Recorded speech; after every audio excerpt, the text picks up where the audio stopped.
Okay, so we're going to discuss the entire architecture of the application and a couple of things that I've done. So basically, this is what we think is going to be the architecture. It's going to be essentially microservices.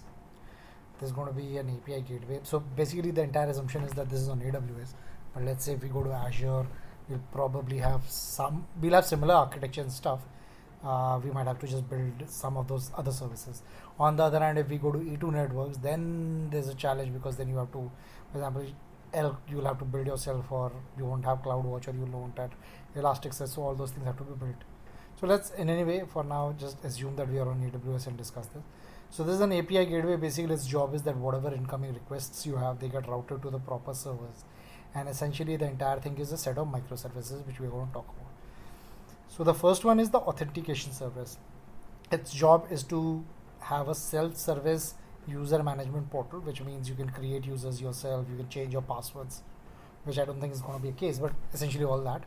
And then it's going to provide you, it is going to become a JWT provider for all the other services. You'll also have roles and rights managed over here, and the software will be able to load balance itself across multiple servers. So right now we don't know what this product is going to be. I have not been able to find a nice product for this. That's one of the things that is an outstanding question that I need to answer. The next one is an XMPP server. We have already done on the POC on this. We do know that the set server can work with JWT. We have not tried it. And then it is able to load balance also. That's again something we know. No. This is going to be the OpenVDO load balancer. The job of this would be that it's going to get a request to create a session. And once it does that, it is going to answer you with a node that you need to work. And that node will be publicly available. So it will be one of these. And there will be, this is going to be one of the only large custom applications we build over here. The entire JWT load balancer, OpenVDO load balancer, and that. Then the next one would be set of end user APIs. Right now I can only think of is downloading files, and then how they get played on the client is something we can figure out. And then you'll have a set of OpenVDO servers, all of them living in a single machine. Now each of these machines will have the OpenVDO stack, which will come out of the box, and then this job, and we are going to talk about what this job does. Basically it's going to be sending your OpenVDO stats, like how many number of users, how many sessions, usage, CPU, RAM, all those details to this database, so that the OpenVDO load balancer can keep on checking what has to be done. Then you'll have an auto admin portal. The job of this portal is to basically create these nodes. Now the way it's going to happen very briefly is that you will make a copy of these nodes now, so we don't have that big blue button issue that the entire node had to be set up from the ground up with a particular IP. So you just you'll probably keep a copy of this.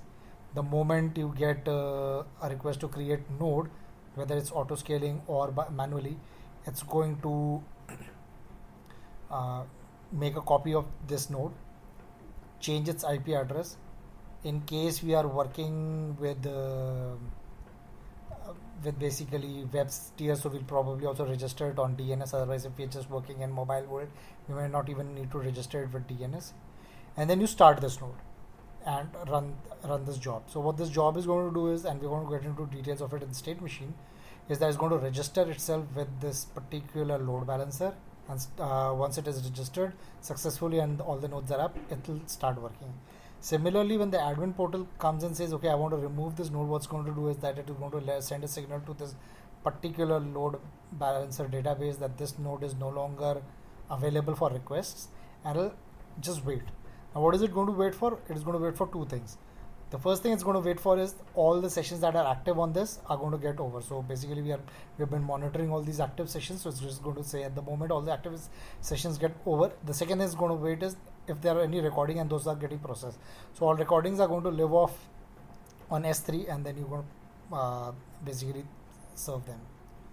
There's going to be a push notification piece again from the end user API. I don't know if I'm going to make it into a separate API or same, so that you can send certain notifications. For example, if you start a call, you want to let all your friends know about it, so they can be pushed. Now it could be SMS, regular push notifications, so we'll have some sort of that. There's going to be an ELK server. The job of this ELK server is going to be very simple, very it's going to basically take logs from all these servers that we have and put them in one place. And finally, we are going to have an Elasticsearch database. The idea is that any request that comes to you, just put it on a queue, and then that queue gets pushed into Elasticsearch. If we are in the world of AWS, we can start off with SNS, and I think that should be good enough. If we are in completely open source world, we'll probably start with something like as simple as a RabbitMQ or something, and as needs come in, we can use something like Kafka or something. So if I look at it in this entire application, there are going to be two pieces which are going to be written custom, at least as of now. The one is this OpenVDO load balancer, and the entire architecture for this has been basically inspired by SQLite. And this admin portal, which has been again inspired by what Sankalp and I had a conversation, and then what OpenVDO Enterprise Edition is doing. So we're not trying to reinvent the wheel at any point of time. So let's move ahead. So I'm going to now start discussing each and every item in this. Auth server, basically what we are looking for is an identity and access management server, so that it's out of the box, has a self-service portal, has a set of REST APIs, has role support so that we can prepare our own roles, must have JWT support, and this particular JWT support needs to play well with our XMPP server, because everything else, if you look at it, is something that we're going to code ourselves. Right here, this is going to be coded ourselves. This doesn't need a JWT, this doesn't need a JWT, this requires one. So if you look at it, these two pieces we are going to code ourselves, and probably the end user API as well, but this needs to play well with this JWT server. So one of the next steps that I'm looking at is figuring out an auth server. Worst case scenario, if we can't figure out something, we'll probably have to code ourselves. Let's see. XMPP server, we have already done enough evaluation of these. What's left is trying to scale it out. We have not tried scaling out, but the documentation says it can scale out, and it's pretty decent documentation, so I don't see any reason it won't. But at some point of time, we'll try to scale it out. But given that the XMPP servers are fairly efficient written C++, they easily allow a very large set of users to come on one machine. The other unknown with XMPP is that we need to get it to work with JWT. Again, the documentation of the XMPP server that we have chosen basically allows this. We just need to try it. So again, there's some documentation for it. Elasticsearch is going to be this piece, and the idea is that every incoming request you're going to just push to it, so that you can then make future analysis and big data personas of user, how they use it, so on and so forth. Elk is going to contain all the logs, and I'm going to also have a mechanism to get all the client-side logs pushed to Elk as well. So the idea is every action that is taken gets put over here, and Elasticsearch, and this is going to be for diagnostics, this is going to be for user personas. Okay, so the load balancer, I'm going to discuss this in much detail, but basically it's going to just say, okay, I want to create a session, and then user session will be created, and then any user who comes with the same session ID is going to basically give you the IP address. So the idea is you request for a create session or a get session, what you get back is the server URL with its secret and other thing, so that then you can connect to it with the given session ID. Sessions, we'll have to figure out an intelligent way so that sessions, whatever we do, whatever work we do with sessions, is that there is going to be an external facing session, and then there is going to be an internal session that is going to be internal to our system, and that's going to be UUID. So external session could be like, if we say give people permanent rooms, so it will be that user's username or whatever, and then this is going to be internal to the system. So this is what and I'm going to look at this how session is going to work later on in detail. An OpenVDO server is going to have this Docker container out of the box. We don't care about it, and then an env file, and then it's going to have a job. This jobs is going to be continuously running. It's going to basically do some startup routines, like things like the first time it starts up, it basically registers the server, it registers it with the load balancer, it does a couple of things. Again, and we are going to look at how this is going to register itself, and then all other time is going to basically tell you CPU, RAM, network usage, session info, session details. It's also going to send some sort of heartbeat, other than this, so this heartbeat signal is going to basically monitor everything else. Is going to be clean and easy. Portal, I'm not going to discuss in detail. This is something that Sankalp and I discussed and we had shown in, but I'll show you probably the UI for it in the end. But the idea is that it's going to be able to make a machine, change IP, create DNS, so on and so forth. So basically, how the machine is going to get registered, we're going to talk about it. Bringing down node down is going. So let me just again first just talk a little bit about how the machine is going to get registered. So basically, every time, whether you're doing it from the auto scaling perspective or from the admin portal, you're going to get a request on your queue or in DB somewhere that I want to make a machine. So first thing it's going to do is make a copy of the VM. Then it's going to go and change the IP address. The IP address is going to figure out what's the public IP address and it's going to put it in this env file. And then if needed, it's going to register with the DNS and then it's going to start the node. The moment the node starts, this job is going to take over. And what is it going to do? It's going to register itself with the central database, the load balancers database. And then it's going to basically go through various states that the Docker is up, the DNS is, so on and so forth. So those are things that we're going to discuss how it's going to work. But right now it's on the logical level. When we physically do it, we'll figure out how it's going to get done. When you want to bring out that node, it basically gets a node request. It then goes a deregistration request to the load balancer, and it still keeps serving. So the idea is that you don't just abruptly shut down the node.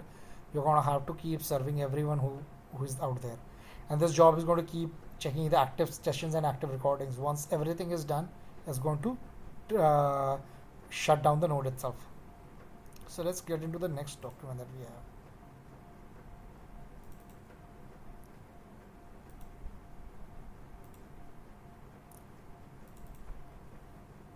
So this is the state machine diagram, which is very important from a request. So what is going to happen is that the moment a node, its copy has been made, starts. So basically, what is the load the auto scaling piece going to do? It's going to create a node for you by making a copy, and then it's going to start. The moment the node starts, the first thing it's going the job that we have internally over here, is going to say started. So in the database you will have started, so you can basically check. Then it is going to register the IP address in the env file and say registered the IP. Then it's going to update the DNS. Again, this is a step we'll have to figure out whether we need it or not based on how the thing is going to work. And then it's going to start the OpenVDO server. So the OpenVDO server is going to now take this IP address, get its SSL done, so on and so forth. And then it's going to update its state in the database, ready for connection. At the moment something is ready for connections and it started publishing its sessions and session detail information, load balancer can now start basically giving it requests. So at this stage, the load balancer will start giving it requests. So you can see that we'll probably write a nice Python script for this piece and get it completed. At some point of time, it is going to get a termination request. The first thing it is going to do is remove itself from the load balancer. So say, okay, I'm not accepting any more requests, but it will still keep on sending all this information because you want to. Now then, the next state is going to go through is the awaiting session request over. So it's waiting for all the active sessions on it to get terminated, and then it's also going to wait for all the recordings to get done. Then it is going to deregister itself from the DNS. Now this is dependent on this. So the reason I'm bringing this again and again, if and only if we have a web application, we'll need to do this so that we have a pretty name. If it's going to be all mobile, we probably do not know. And then finally it's going to terminate itself.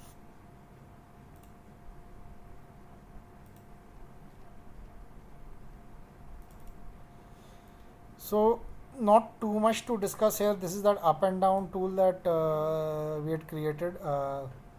And we basically learned that it's basically the same thing in OpenVDO. So basically instead of BBB, you'll have how many of them are enabled, disabled, offline, so on and so forth. So basically our states are going to be now more detailed, like in the state machine diagram that we discussed. What is the CPU, RAM, and you can add a node and it's going to go through all that process that we were just discussing. You can terminate a node. You will get all that information about jobs and stuff, and then we'll add other things I've not documented over here, which are in the OpenVDO documentation that we had seen. So just so that everyone knows, let me just show you that.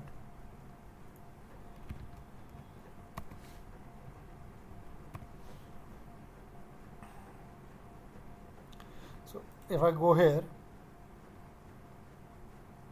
So if we go into the Pro, you will see that some of these things are similar, but like these detailed session monitoring we did not think about when we had written.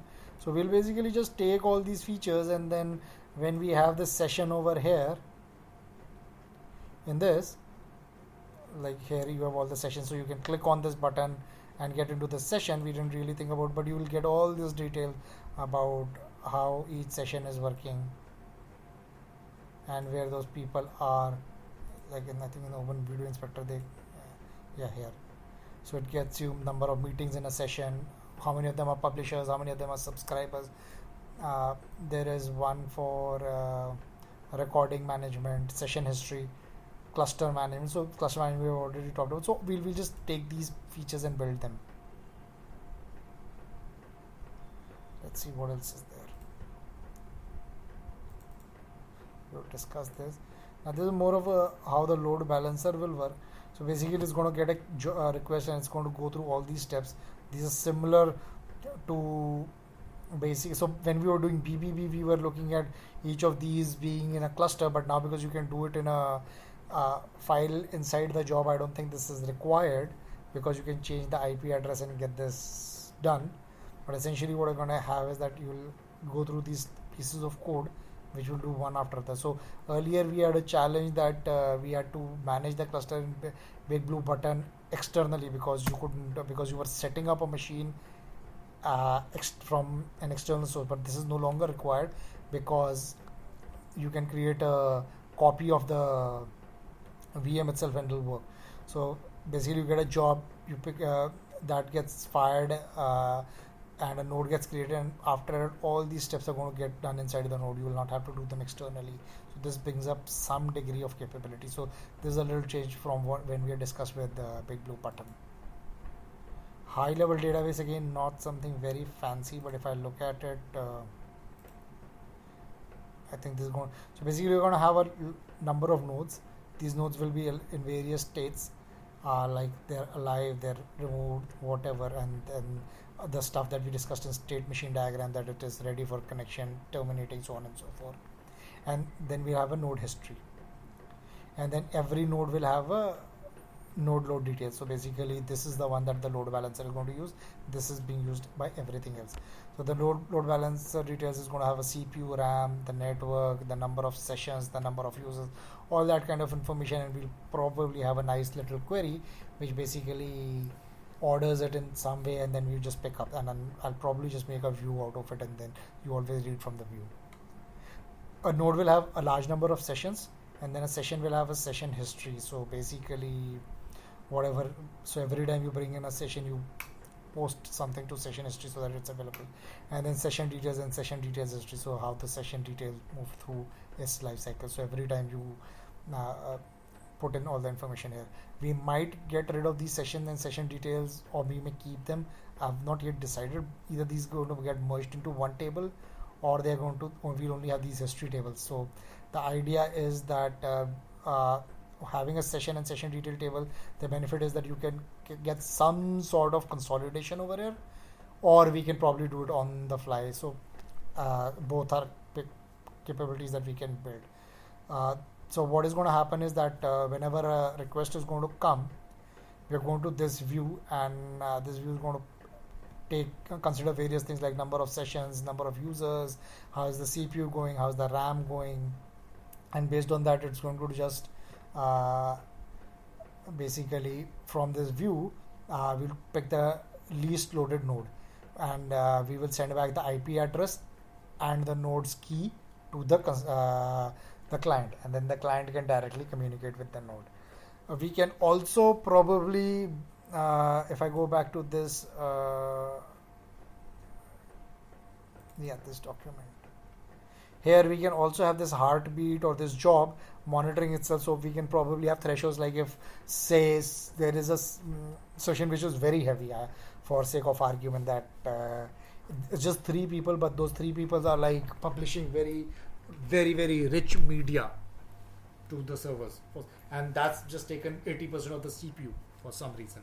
So we can also have these jobs say that, okay, overloaded node, and then nobody sends it more information. So basically all those options are available. I'm not kind of made myself committed to any particular item. A good architecture is one that is open for extension. That's what we are trying to do.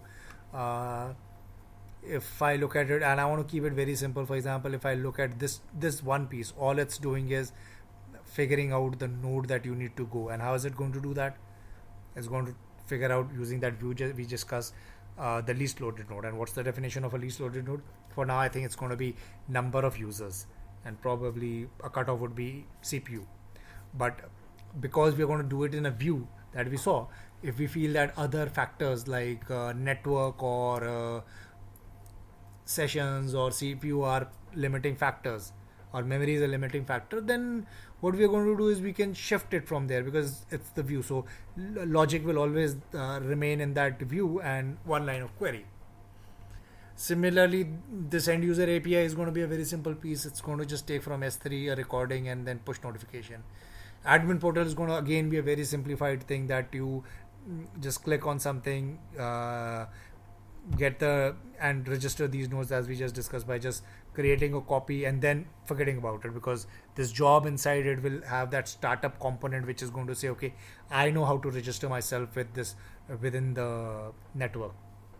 So that's and so what is happening is that if you look at it, one piece is not going to know everything, or it's not going to become very complicated. If you really look at it, all it is doing is making a query and then sending you this IP address. All this bit is doing is publishing all the information, which should be very simple. You just every 5 minutes or 2 minutes or whatever amount of time you want to do, and that it can pick from a configuration in the central database.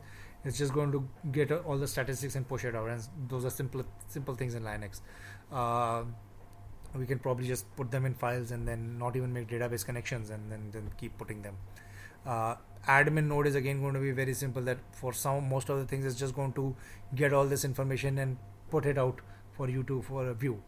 The only thing it's going to do is request for a session, and that's when it's going to go to this auto scale, where all you do is make a copy and run it up, and then there's going to be this job which is going to just register and everything. So everything is distinct, decomposed, simple, small, not something that's going to break in one go.